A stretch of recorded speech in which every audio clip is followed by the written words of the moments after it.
on this beautiful October Wednesday morning.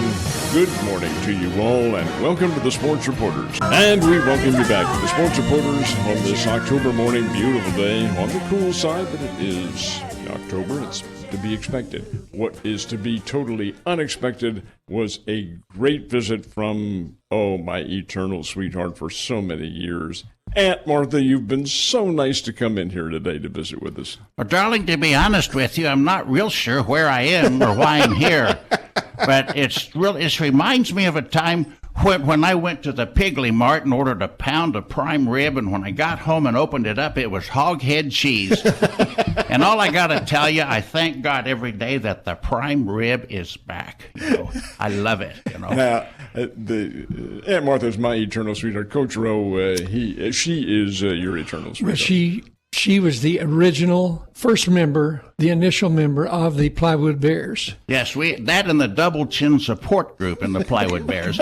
We were there, because all of the nice rich people got down low, and we got up there where you could hear heaven from where we were sitting in the old arena. And the lower you got down in the seats, the more chins, because the younger ones got to go up in the bleachers. So yes, I know when I got down there one time, that's when I heard Coach Spoonhauer speaking Swahili. I thought he was a TV evangelist there for a while, and it was just wonderful. But I left Coach Rowe. I remember he coached our home softball team. And he goes in there and gave Maxine the still sign, and she took a purse and 2 umbrellas, and then when she popped it on me, got Naomi into the scoring position, she thought that was immoral, and said, "Hey, I'm never going back to second base." But it's about time for my water pill or my memory pill. I can't remember, so I need to go. I just like both you guys, and I'm just glad we're both still alive and remember each other, because someday that may not happen, You're in We're chronologically We're great grateful. company. Hey, you take care. Thank you, Aunt Martha. And Good please seeing you. don't keep yourself scarce, all right? Don't even know what that means. She'll be around a lot right now, and that's good. I love it. Every Wednesday, of course, is one of the members of the Drury University athletic program, and of course, it's an old buddy, Scott Nasby from Glendale and from Missouri State University, but now the head coach of the Drury University Panthers. Scott, thanks for being with us. Have you been able to get out and do some work? I would assume the answer is yes, since it's been pretty dry.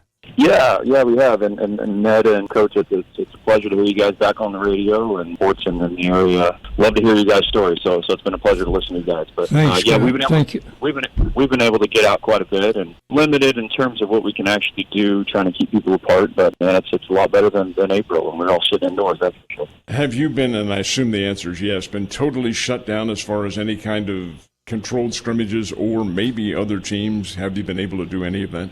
So we can't play outside competition, and right now we have to stay within our pods.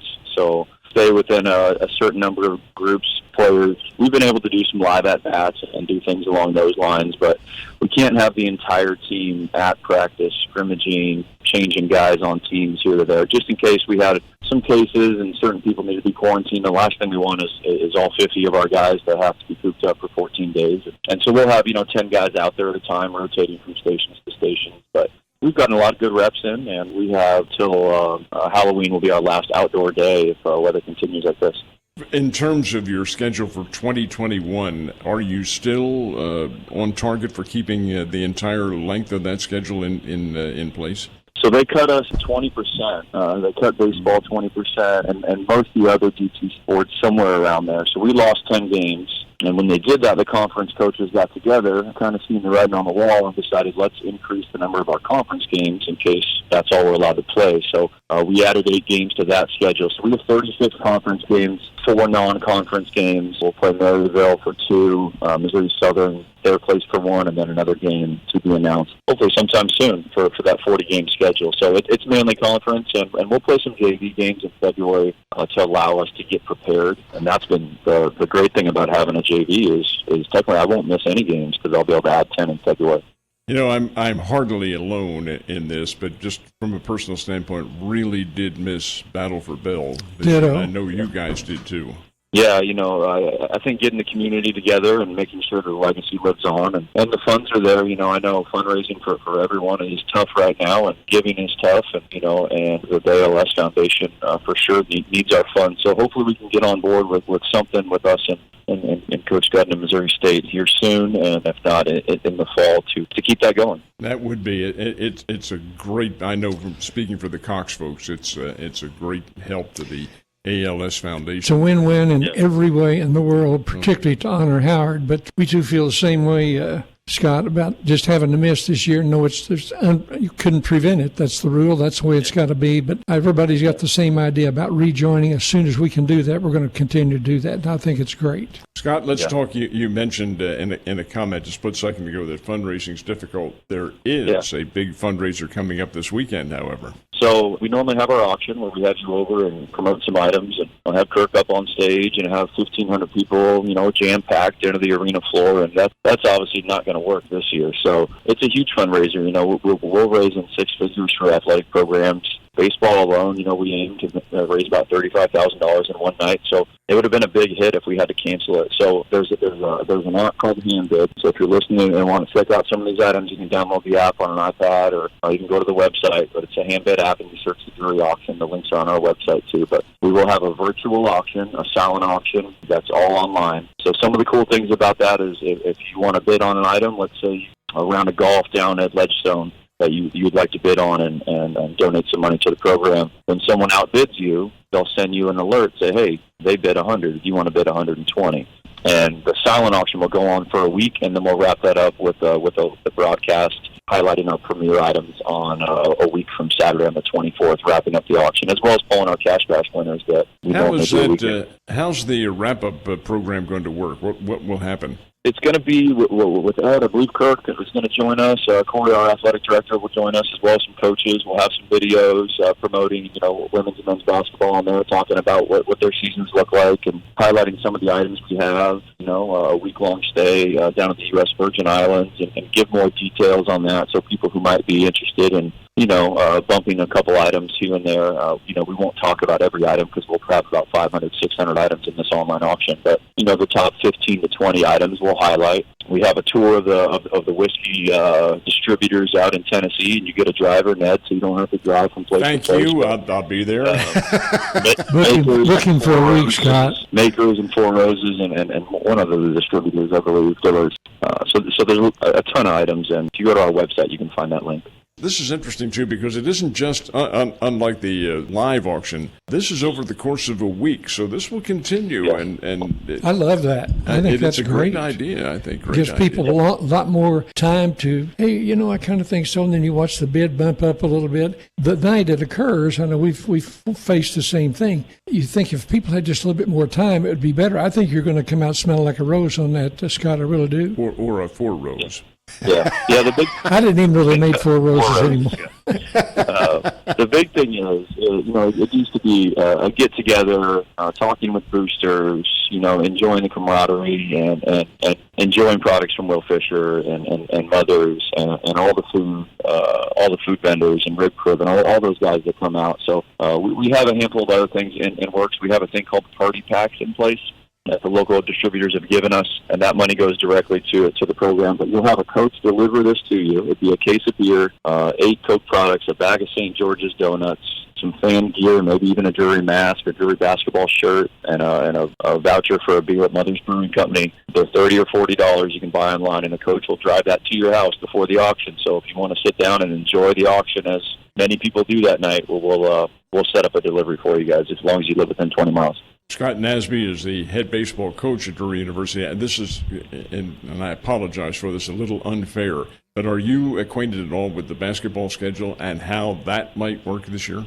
Yeah, so they've announced, I believe it's conference only. There might be a couple exhibitions mixed in, but it's a balanced schedule. The GOVC has said, as for now, we will not be able to have fans. I think that has the chance to change over time, which I would love to have fans. The atmosphere at O'Reilly is awesome for basketball games, and the baseball program, we're always out there parking cars anyway. So we want fans for sure. So whenever the GOVC says we can do that, we'll we'll get that word out. But I know Coach Egan's excited to get her squad on the court after taking over the helm this summer, and Coach Esser always has a competitive squad out there to highlight. So I know things will still be broadcast. You'll be able to see everything on the GOBC Sports Network, which is an awesome website. But, yeah, for now, we won't be able to have fans. Now, correct me if I'm wrong, but even though last year, this past spring, I should say, was a disaster in terms of the season, came to an abrupt end, you did get a chance to play your Hawaii trip, though, I think. Did you not?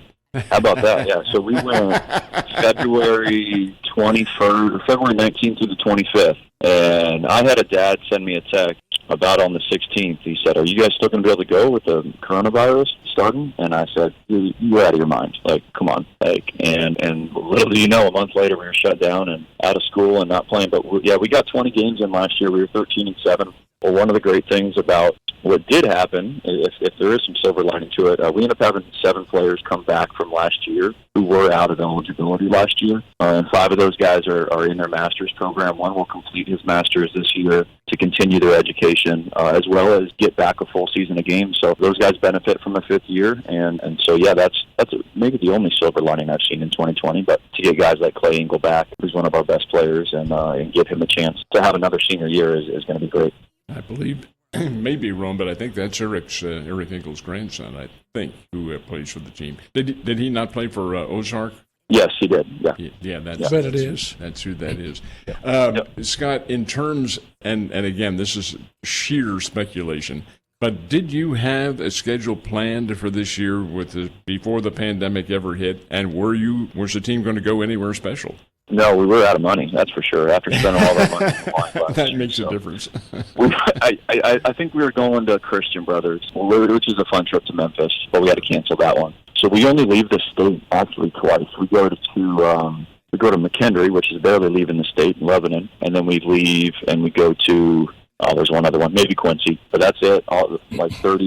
32 of our 40 games are in Missouri within 3.5 hours, 4 hours. So travel-wise should be fairly easy, which would be great, and to be able to get our games in. Our first official game won't be till March 5th, so we got a little bit more time, and we'll give the arms a little bit more of a break over Christmas break and not rush them back like sometimes you have to in February, and sometimes guys get hurt because they get rushed back and didn't do enough over the break to stay healthy. Is the March 5th opener home or away? We'll be at home. We're going to play Maryville, single game, just 2 games, which is strange, but we're going to play them on whatever best weather days we can find on Friday, Saturday, Sunday of March 4th, 5th, 6th.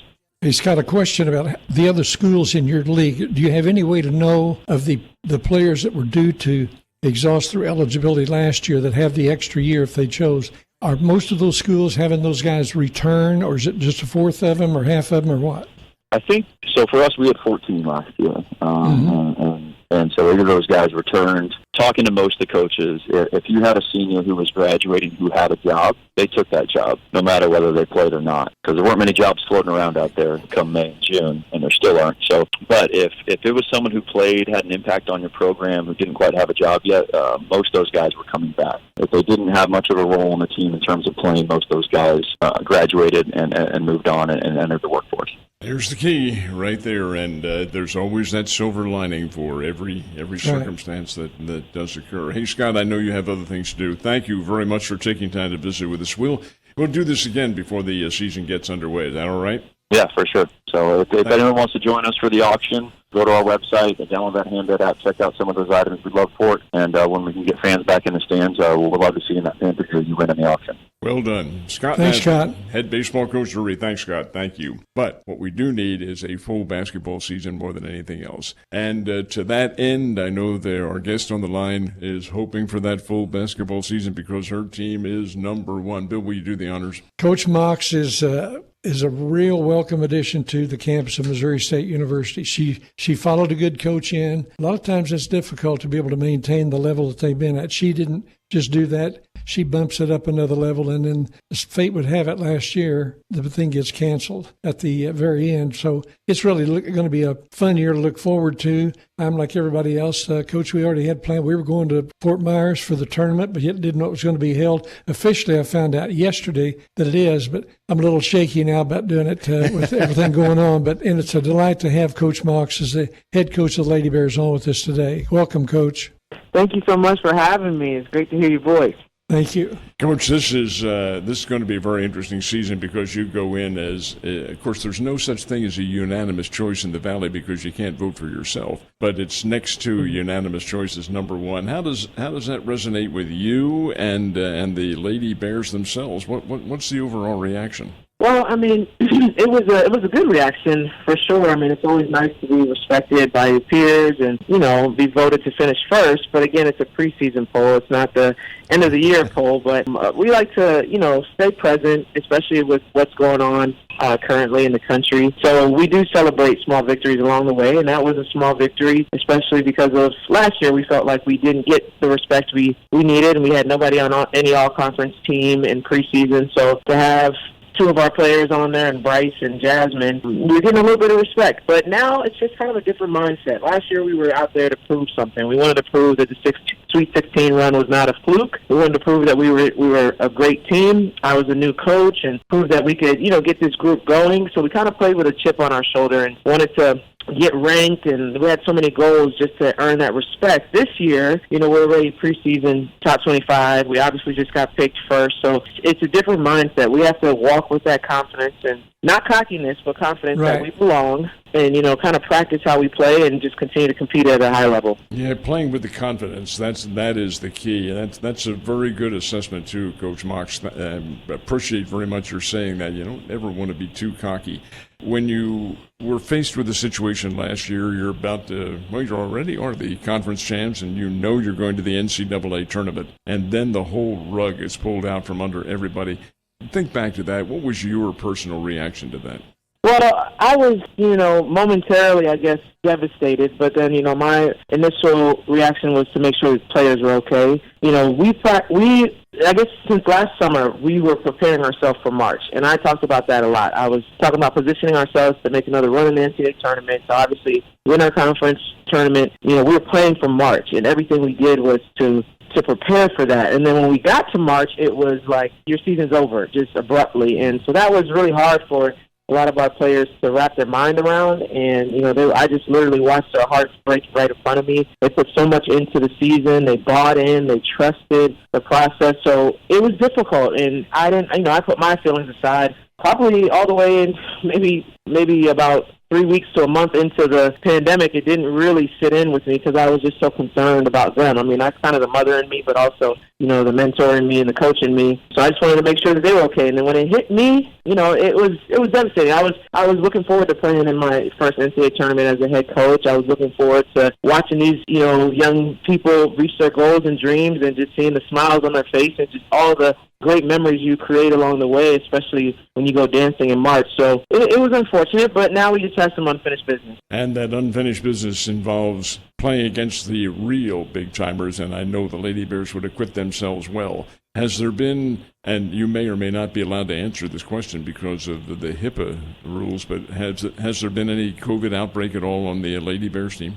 I wouldn't say outbreak, but we've been affected probably like every team in the country. We've had a couple cases, but, thankfully nobody's gotten sick, no real symptoms. And we just try to manage it and control the things we can control. Obviously, this generation, well, everybody would want and need a little bit more certainty right now, and just to know what the future looks like and even what tomorrow looks like. So it's difficult for everybody of all ages, but especially young people. I think with them not really knowing what's going on, especially when they were at home for those 4 or 5 months, it was difficult. I mean, there's a lot of problems that come along with that. There's so many moving parts. So it was a trying time, and still is trying times, but definitely in the summer and when they started to come back and just get used to our new normal, wearing masks, social distancing, not doing all the things that we do, because we have a lot of fun too outside of the 94 feet of a basketball court, and we haven't really been able to have the team bonding and them coming over to my house, things that we normally typically like to do. So just the distancing and the separation has been tough. I mean, we kind of got in a rhythm now, but I know we would like some sense of normalcy, just like everybody else in the country. But again, we're just trying to control the things we can control and take all the safety precautions we can.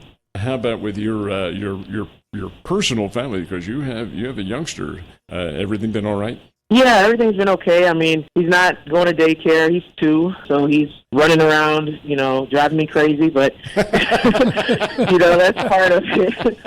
That's part of it. We had our ring ceremony yesterday, and that was the first time him and my husband really, went to like a public event since this whole thing has been going on. And 4 or 5 months at home with Mama, I had to like carry him the whole time, and he's a big boy, so he's pretty attached to Mama right now. But everybody's healthy and safe. My husband he has asthma, so he's high risk, and so we're just trying to take all the precautions we can, just like everybody else in the community. I'd love the first time I met Coach and her husband.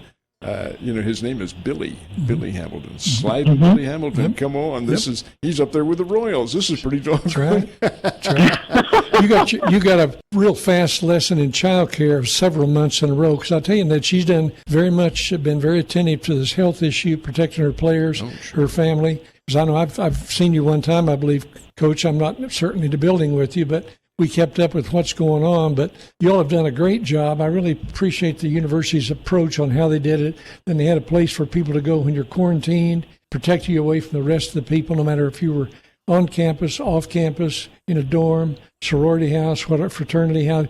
You got to do that, but you've done a great job doing it, and hopefully you're going to be able to corral them here as you're heading down. Now, how soon, Coach, are you? I know you're going to the tournament. I referred to it earlier. Is that the 8 teams in it? I know UCLA said earlier they weren't going to play in any game. Are they back in now? Well, first of all, thank you for your remarks. But then also, we're not exactly sure. They haven't released officially the teams in there. I know unofficially I can say, I believe Iowa State's in there, Maryland, Wake Forest, Davidson. I believe Memphis. Memphis might be on the fence right now. UCLA is no longer in there. Arkansas is in there. So they haven't officially released. Wisconsin? No, Wisconsin. I haven't heard Wisconsin, but the Power Fives are Iowa State, Maryland, Arkansas, Wake Forest, I believe, and then UCLA was in it, but with the Pac-12 situation, I don't think they're getting back in there. So the brackets hopefully will be released as early as next week is what I'm hearing, so you guys will be able to see that soon. And the tournament, Coach, is in Fort Myers, is that correct? Yes. Let's talk a little bit about the rest of your non-conference schedule. Has that been finalized yet, or do you still have some dates to fill?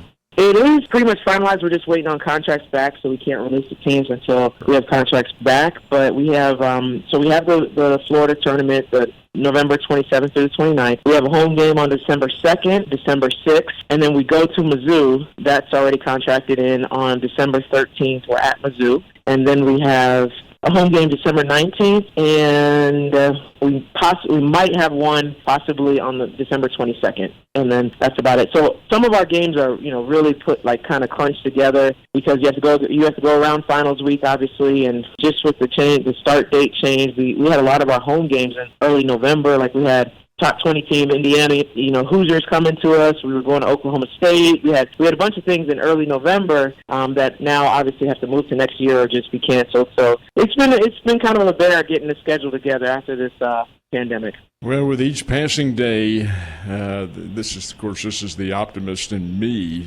With each passing day, the pandemic hopefully becomes less and less, and it'll be closer to a conclusion, and everything will be fine. At least us Pollyannas hope that's the case. And Coach, another thing I think that is a very fair thing. I hate it because of the pandemic, but it's affected everybody at every level. The Power Fives, as you mentioned, some of them no longer can play. You've had to maneuver it and hopefully keep it for next year. So I like the fact that it isn't just us that are always trying to hang on to the rope and swing with those other people. I think it'll all work out in the end. I appreciate the way that you've gone about doing it. Thank you so much. I appreciate it, too. And, I'm a faithful person. I believe that, God has a plan. Just control what we can control. And what's out of our control, we just got to try and roll with the punches if things happen. So I know just given the current state of the country, if we have to, play a game and somebody on our team or the other team happens to have, coronavirus, then we'll have to quarantine for 2 weeks. And that's going to be a problem, because you can get out of shape and things like that. But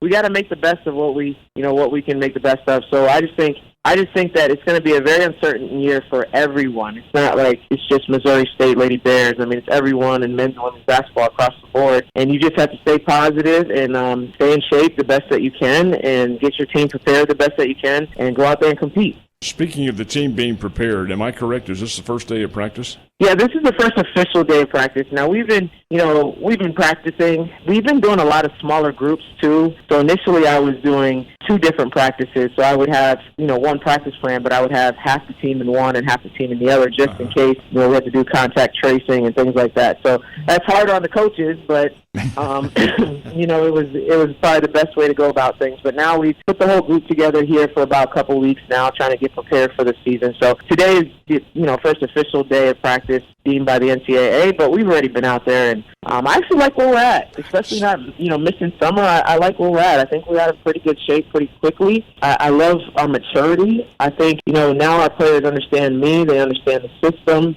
They understand, what I expect and everything. So now in year 2, I'm seeing a lot of leaders emerge. We have our 3 captains, but we're seeing other people become very vocal and helping each other out because they understand what we're trying to do rather than trying to learn everything on the fly. So I just seen, a lot of growth within our team, and I really like where we're at. Oh, that is so beautiful to hear you say that, too, because I know that is exactly what coaches are striving for, to see the teams get better and to see the people get better. I know you have things to do, Coach Mox. Thank you very much for being with us, and much good luck. And we'll be out there following the Lady Bears all season long. Thank you, Coach. Thank you so much, and thank you. And we also have our sneak preview this weekend, the little inter-squad scrimmage at 1 o'clock for us. And then the men go right after us. So, Bears fans, too, come out and check us out. That's a big day coming up on Saturday, too. Very good. Coach Mox, thank you. Get out there and get that team to championship caliber. I know you will, too. Thank you so much. Y'all take care. That's Amaka Agugua-Hamilton, Coach Mox, head coach of the Lady Bears.